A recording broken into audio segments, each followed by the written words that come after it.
Hello everyone, কেমন আছো তোমরা সবাই? আশা করছি সবাই ভালো আছো। তো আমি ভেবেছি যে তোমাদের সাথে আজ আমি একটা ডেইলি ভ্লগ শেয়ার করব। আমি সারাদিন কি করছি না করছি টুকিটাকি তোমাদের সাথে শেয়ার করব। এখানে মা নারকেল কুড়ছিল নাড়ু বানানো হবে বলে। আর তাছাড়া নাড়ুটা খেতে আমাদের বাড়ির প্রত্যেকে আমরা সবাই ভালোবাসি। আর মা নারকেল কুড়তে শুরু করে দিয়েছে আর আমিও গিয়ে হাত পাততে শুরু করে দিয়েছি। মানে নারকেল জিনিসটা একটা আলাদাই ভালো লাগা থাকে। আর এখানে অলরেডি ঠাংমা শুরু করে দিয়েছে নাড়ু বানাতে। এখানে আমরা বেসিক্যালি আমরা বাড়ির সবাই নারকেলের যে চিনির নাড়ুটা হয় সেটা আমরা বেশি সবাই খেতে ভালোবাসি। আর নাড়ুটা বেসিক্যালি ঠাংমাই বানায়, কারণ আমার ঠাংমা দারুণ নাড়ু বানায়। তো সেই কারণে ঠাংমাই এখানে নাড়ুটা বানাচ্ছে। এই নারকেল নাড়ু যে হবে এটা দুদিনও থাকে না বাড়িতে, শেষ হয়ে যায়। ঠিক আছে, বিশেষ করে তো আমি 2 দিন থেকে 3 দিনও যায় না নারকেল নাড়ু।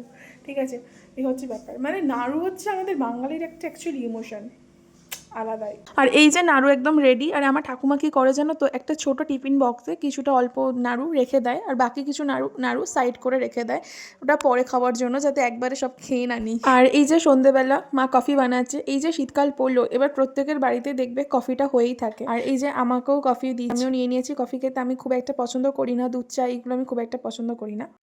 হাই, এখন অলরেডি ঘড়িতে বাজে 9:30 কি 10টা। আর আমাদের খেতে খেতে 10টা সাড়ে 10টায় রাত্রিবেলা ডিনার করতে টাইম লেগে যায়। তো আজকে রাতের ডিনারে আছে মানে এমনি নর্মালি এই যে আলুর দম আছে, লাড্ডু, মিষ্টি, রুটি। অলরেডি খেতে বসে গেছি। তো আমার বাবা হচ্ছে আলুর দমটা কিনে নিয়ে এসেছে। বাবা এসে বলছে যে মিষ্টির দোকান থেকে আলুর দম নিয়েছি। আমি বলছি মিষ্টির দোকানেও আলুর দম পাওয়া যায়? মানে আজকাল মিষ্টির দোকানেও আলুর দম পাওয়া যাচ্ছে। আমি ঠিক জানি না, হয়তো পাওয়া যেতে পারে, অনেকে করছে অনেক রকম।